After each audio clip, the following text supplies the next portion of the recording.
छोटी बहू का परिवार। शादी का शोर थम गया। मानसी ने ससुराल की दहलीज पर कदम रखा ही था कि सास जेठानी ननंद ने अपने रंग दिखाने शुरू कर दिए।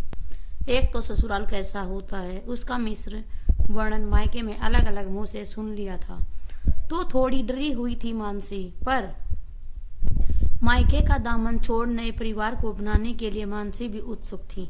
सास ससुर की सेवा करूंगी, देवर से हंसी मजाक करूंगी, ननंद से दोस्ती करूंगी और जेठानी से अपने सुख दुख बांटूंगी। नए परिवार में दूध में शक्कर सी घुल जाऊंगी। पहले ही दिन मानसी रात को नाइट गाउन पहन कर पानी लेने रसोई में गई तो सासू माँ तपाक से बोली, ये क्या बहू, हमारे यहाँ बेडरूम के बाहर इस तरह के कपड़े पहनकर बहुएं नहीं घुमा करती, आगे से याद रहे। मानसी जी, माँ जी कहते झट से रूम में चली आई। बड़ों की बात का मान रखना माँ ने सिखाया था तो चुप रही। शादी की वजह से कितने दिनों की थकी मानसी घोड़े बेचकर सो गई। सुबह 8 बजे नींद खुली तो जल्दी से साड़ी लपेटकर रूम से बाहर निकली। डाइनिंग टेबल पर बैठकर चाय नाश्ता कर रहे घर के सारे लोग मानसी को ऐसे घूर रहे थे मानो मानसी ने 8 बजे उठकर कोई घोर अपराध कर दिया हो। हाथ जोड़कर सबको नमस्ते करते मानसी रसोई में चली गई। इतने में जेठानी रूपा रसोई में आई। बोली, देखो छोटी, इतने सालों से मैंने घर परिवार को संभाला, अब थक चुकी हूँ। तू आ गई है तो मुझे भी अब प्रमोशन मिलना चाहिए। अब तू जाने और घर वाले, मैं आराम करना चाहती हूँ। अब आज तुझे सारे काम समझा देती हूँ, संभाल इस घर की बागडोर। मानसी रुआंसी हो उठी। मायके में इकलौती बैठी थी तो न कभी जल्दी उठी, न कोई काम समय पर किया, न कभी ताने उलाने सुने। मानसी सोचने लगी, ये ससुराल है या पुलिस स्टेशन जहाँ गुनहगारों से सख्ती बरती जाती है।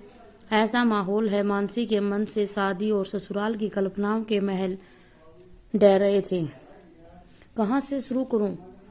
सोच ही रही थी कि ननंद पिंकी की आवाज ने चौंका दिया। छोटी भाभी, मुझे कॉलेज के देर हो रही है, जल्दी से उपमा बना दीजिए। मानसी ने आज तक उपमा सिर्फ खाया था, बनाया नहीं, क्योंकि माँ बाप ने MBA तक पढ़ाया तो बस पढ़ाई ही पर ध्यान दिया। शादी तय होते ही बेसिक दाल चावल सब्जी रोटी ही सीखा था। मानसी ने रूपा से कहा, भाभी आज उपमा सिखा दीजिए, आगे से खुद बना लूंगी। उस पर रूपा ने पूरे घर के सामने मानसी का मजाक बना दिया, ये लो महारानी को उपमा बनाना भी नहीं आता। भगवान, मेरे नसीब में तो आराम लिखा ही नहीं।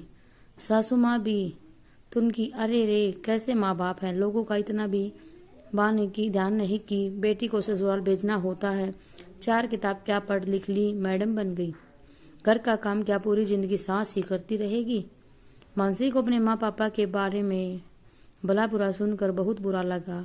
सोचने लगी, सासू माँ ने पिंकी को मानो सर्वगुण संपन्न बनाया हो। ऐसे बोल रही हैं, उनकी बेटी तो 1 नंबर की नकचड़ी है।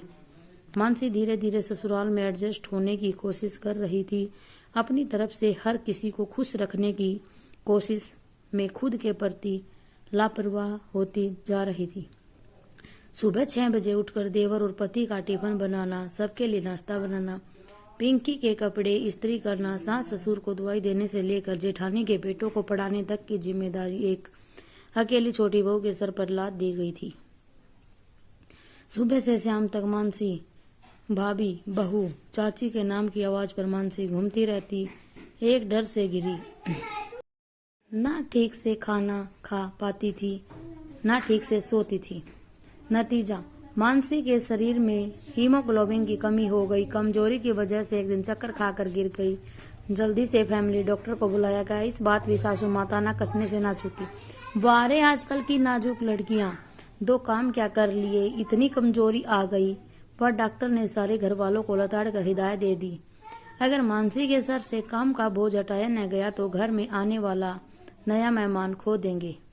जी हाँ, मानसी माँ बनने वाली है और हीमोग्लोबिन में 7% हो गया है। सबके चेहरे पर शर्म और खुशी के दोहरे भाव आ गए। डॉक्टर ने हर्ष को डांट कर कहा, कैसे पति हो, अगर पत्नी की परवाह नहीं कर सकते तो भेज दो मायके। किसी की बेटी पर इतना अत्याचार करते सबको शर्म आनी चाहिए। घर की बहू है या कोई काम वाली नहीं। बहू है तो क्या घर के सारे कामों की जिम्मेदारी उसी की है? मानसी का वजन 7 किलो कम हो गया। बिल्कुल पीड़ली पड़ गई।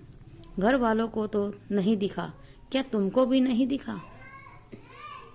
मानसी की बेड रेस्ट की जरूरत है। अब से सब लोग अपना अपना काम खुद करने की आदत डाल लो। परिवार में सबको अपनी गलती समझ में आ गई। हर्ष ने मानसी की माफी मांगते डॉक्टर से कहा, आज के बाद मानसी की देखभाल की सारी जिम्मेदारी मेरी। आपने सही कहा, मैं अपना कर्तव्य भूल गया था। सासू माँ ने कहा, छोटी बहू हो सके तो मुझे भी माफ कर देना। ऊपर वाले ने मुझे भी एक बेटी दी है। कल को उसके साथ ससुराल में ऐसा व्यवहार होता तो। जेठानी को भी अपनी गलती समझ में आ गई तो बोली, मानसी सॉरी। देवरानी, छोटी बहन सम्मान होती है, मैं अपने ओहदे का मान नहीं रख पाई। मानसी अपनों का प्यार पाकर खुश होते बोली, आप सब माफी मांग कर मुझे शर्मिंदा न करें। मैं छोटी बहू हूँ और छोटी ही रहूंगी। बस आशीर्वाद दीजिए, अपना कर्तव्य हमेशा निभाती रहूं। आज पूरे परिवार ने साथ मिलकर मानसी की मां बनने की खुशी में जश्न मनाया। इस प्रण के साथ कि अब से घर का सारा काम सब मिल बांट कर करेंगे। हम मानसी को ये परिवार अपना लगने लगा। Thanks for watching.